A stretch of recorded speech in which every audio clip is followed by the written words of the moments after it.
എന്ന് പറയുന്നത് മറ്റു മതങ്ങളെപ്പോലുള്ള മതമല്ല. അതിന് അതിൻ്റെതായ ഒരു രാഷ്ട്രീയ കാഴ്ചപ്പാടുണ്ട്, അതിന് അതിൻ്റെതായ ഒരു രാഷ്ട്രീയ വ്യവസ്ഥയുണ്ട്, അതിന് അതിൻ്റെതായ ഒരു രാഷ്ട്രസങ്കല്പമുണ്ട്. ആ രാഷ്ട്രസങ്കല്പം എന്താണ് എന്ന് ചോദിച്ചാൽ അത് ഇസ്ലാമിക സ്റ്റേറ്റ്, ഇസ്ലാമിക രാഷ്ട്രം എന്ന സങ്കല്പമാണ്. അപ്പോൾ ഒരു മുസ്ലിമിനെ സംബന്ധിച്ചിടത്തോളം മറ്റു പല മുസ്ലിങ്ങളും കരുതുന്നത് പോലെ പ്രാർത്ഥിക്കുക, 5 നേരം നമസ്കരിക്കുക, റംസാൻ മാസത്തിൽ നോമ്പനുഷ്ഠിക്കുക, പറ്റുമെങ്കിൽ ഹജ്ജിന് പോവുക, സക്കാത്ത് നൽകുക എന്നത് മാത്രമല്ല.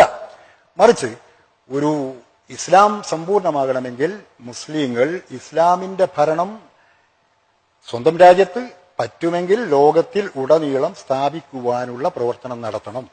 അതിന് വേണമെങ്കിൽ ജിഹാദ് നടത്താം എന്നൊക്കെയുള്ള ആശയങ്ങൾ ഈ പറയുന്ന മുസ്ലിം ബ്രദർഹുഡ് ഈജിപ്തിൽ പ്രചരിപ്പിച്ചു. അതിന്റെ താത്വികാചാര്യനായിരുന്നു സയ്യിദ് കുത്തുബ്. അദ്ദേഹം എഴുതിയൊരു പുസ്തകമുണ്ട്. മലയാളത്തിൽ ജമാഅത്തെ ഇസ്ലാമിക്കാർ വഴിയടയാളങ്ങൾ എന്ന പേരിൽ ആ പുസ്തകം മലയാളത്തിൽ പ്രസിദ്ധീകരിച്ചിട്ടുണ്ട്. ഇപ്പോൾ ചില ചാപ്റ്റേഴ്സ് ഒക്കെ അവർ ഒഴിവാക്കിയിട്ടുണ്ട്.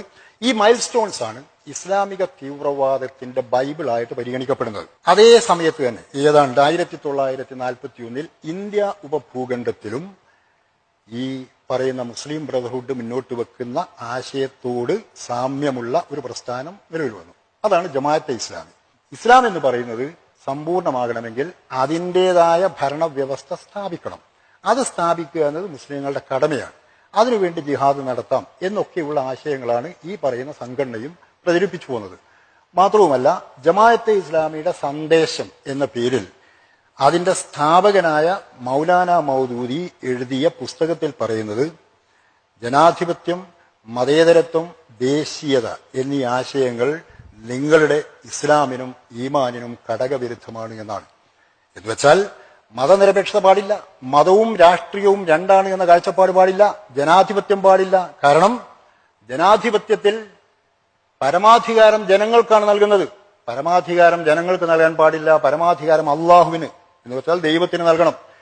ഈ ഭൂമിയിലുള്ള പരമാധികാരം ദൈവത്തിനാണ്, മനുഷ്യനല്ല. അതുകൊണ്ട് ജനാധിപത്യം എന്ന ആശയം പാടില്ല, ദേശീയത പാടില്ല, ദേശീയ വികാരം പാടില്ല. കാരണം മുസ്ലിങ്ങളെ സംബന്ധിച്ചിടത്തോളം അവരുടെ ഇസ്ലാം എന്ന് പറയുന്നത് ഏതെങ്കിലും ഒരു ദേശത്തിന്റെ പ്രത്യേക അതിർത്തിക്കുള്ളിൽ ഒതുങ്ങേണ്ട സാധനമല്ല.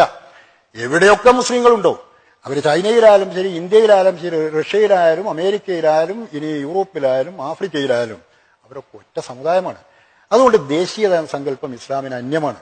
ഈ ആശയങ്ങളാലൊക്കെ പ്രചോദിതരായിട്ട് വന്നവർ തന്നെയാണ് പിൽക്കാലത്ത് ഈ പറയുന്ന ഇസ്ലാമിക് സ്റ്റേറ്റ് എന്ന ഈ ഒരു പ്രസ്ഥാനത്തിന് അല്ലെങ്കിൽ ആ പ്രതിഭാസത്തിന് രൂപം നൽകിയത്.